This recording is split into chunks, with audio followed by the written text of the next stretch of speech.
오늘도 아침 예배 나오신 여러분을 진심으로 환영합니다. 함께 사도신경 하심으로 예배 시작하겠습니다. 전능하사 천지를 만드신 하나님 아버지를 내가 믿사오며 그 외아들 우리 주 예수 그리스도를 믿사오니 이는 성령으로 잉태하사 동정녀 마리아에게 나시고 본교 빌라도에게 고난을 받으사 십자가에 못 박혀 죽으시고 장사한 지 사흘 만에 죽은 자 가운데서 다시 살아나시며 하늘에 오르사 전능하신 하나님 우편에 앉아 계시다가 저리로서 산자와 죽은 자를 심판하러 오시리라. 성령을 믿사오며 거룩한 공회와 성도가 서로 교통하는 것과 죄를 사하여 주시는 것과 몸이 다시 사는 것과 영원히 사는 것을 믿사옵나이다. 아멘. 오늘 함께 읽을 말씀은 시편 105편 43에서 45절입니다. 말씀 읽겠습니다. 그의 백성이 즐겁게 나오게 하시며 그의 택한 자는 노래하며 나오게 하시고 여러 나라의 땅을 그들에게 주시며 민족들이 수고한 것을 소유로 가지게 하셨으니 이는 그들이 그의 율례를 지키고 그의 율법을 따르게 하려 하심이로다. 할렐루야. 아멘. 오늘 시편은 우리의 믿음의 시작이 나그네에서 시작되었고 그리고 나그네에서 하나님이 우리의 신분을 바꾸어 주셨지만 그럼에도 불구하고 우리의 정체성은 변하지 말고 나그네로 살아가는 것에 있다는 것을 시편 105편을 통해서 알려주고 계십니다. 얼마 전에 둘째 아이가 유치원을 다녀왔습니다. 그런데 아이가 너무 힘들어하는 거예요. 짜증을 내고 그래서 아내가 전화해서 여쭤봤습니다. 선생님께. 혹시 이제 친구들하고 잘 못 지내는 건지 아니면 뭐 어떤 답답함이 있는 건지 알 수가 없어서 한번 전화를 해봤습니다. 그런데 돌아오는 답변이 좀 재밌었습니다.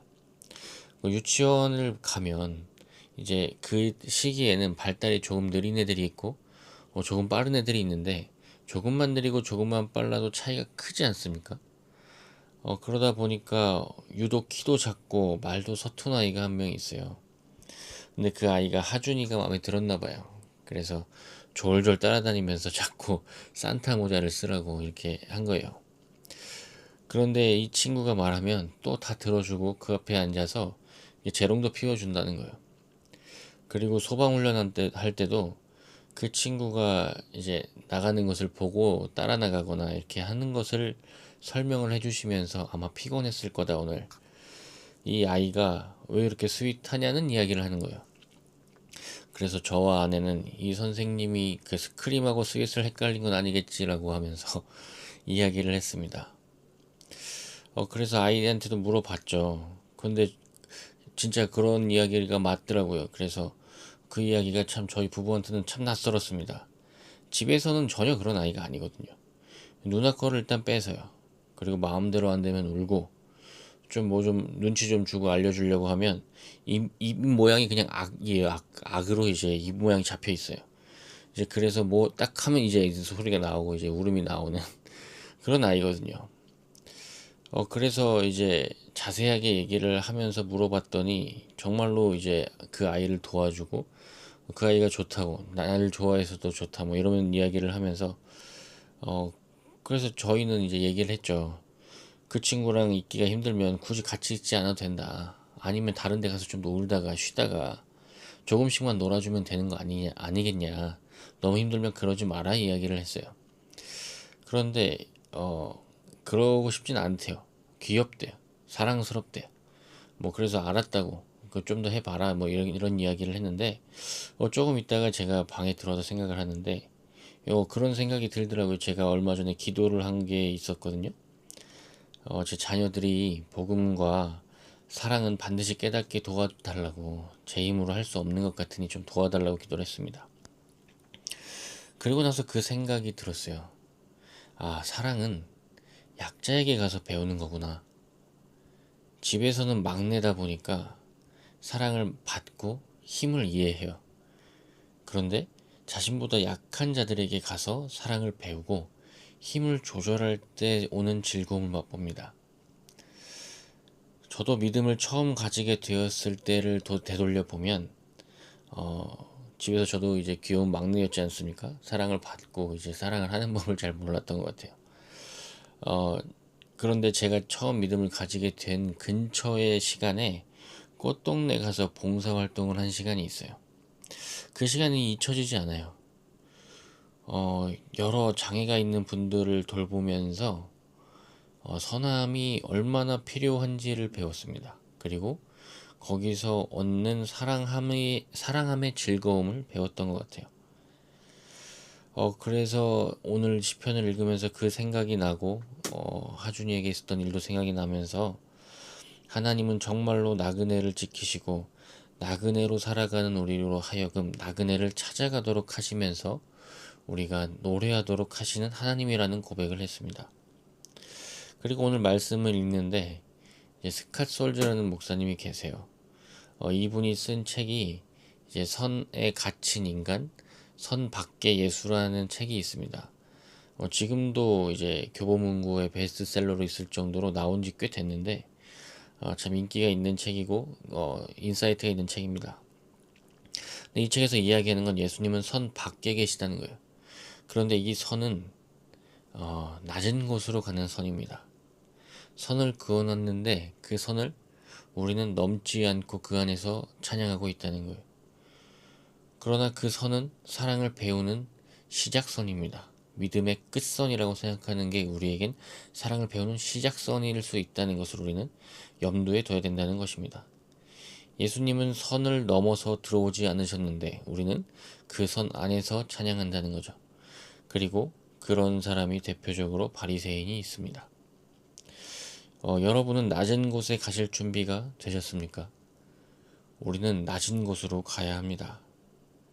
얼마 전에 읽은 글 중에 이런 글이 있었습니다. 우리는 교회들이 부정하다는 이야기에 마음을 쏟기 시작한다는 거예요. 그래서 교회를 비판하는 사람들이 많다는 거예요. 특히 강단에서도 많이 한다는 겁니다. 그러나 자신이 선교지를 다녀보니 빈곤이 유명한 곳, 질병이 유명한 곳, 기아가 많은 곳, 말라리아가 판치는 곳, 인신매매가 있는 곳, 그 앞에 항상 십자가가 있었다는 거예요. 그래서 이 모든 부정함 앞에 최전선에 십자가가 있었고 그 앞에 서면 저절로 경외감이 들고 사랑의 선을 다시 한번 생각하게 된다는 그런 글이 있었습니다.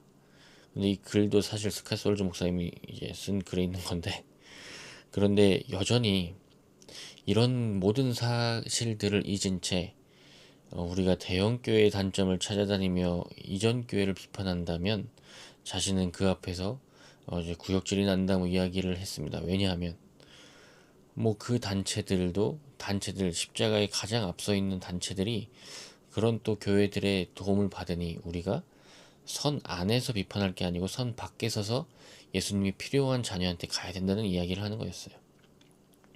각자 교회에서 하는 일들이 있을 겁니다.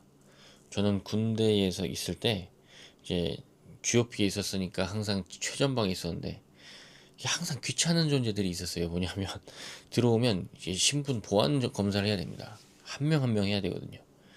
근데 철책선 안까지 와서 연탄 나르고 교회 세워주고 그 안에 이제 독거노인들 많이 사시거든요. 또 쌀을 가져다 오고 과자 가져오고 간식 가져오고 군인들한테 찬양해주고 찬양팀 데려오고 정말 많았는데 이 단체를 다시 되돌아보면 정말 교회밖에 없었습니다. 최전선까지 와서 정말 우리 눈에는 의미 없어 보여도 철책 앞에서도 그렇게 손을 뻗어가면서 기도하고 이런 공동체, 선을 넘으려고 하는 공동체, 그것은 예수를 깨달은 그리스도인의 공동체밖에 없다는 것을 우리가 알고 그 자부심을 우리가 가지기 위해서 나그네의 마음을 갖도록 우리는 항상 기도하고 노력해야 될 줄로 믿습니다. 그래서 우리의 삶이 나그네를 이해하고 나그네로 살아가는 삶이 되기를 축복합니다. 기도하겠습니다. 하나님 감사합니다. 우리가 나그네로 살아가기 원합니다. 우리가 낮은 곳에서 사랑을 배웁니다. 우리가 사랑을 도외시하지 않고 가까이 가서 사랑하는 법을 배울 수 있도록 우리의 마음을 지켜주시고 우리의 마음을 다스려 주옵소서. 감사합니다. 예수님의 이름으로 기도드립니다. 아멘. 오늘도 주님 안에서 사랑을 깨닫는 하루 되기를 축복합니다. 감사합니다.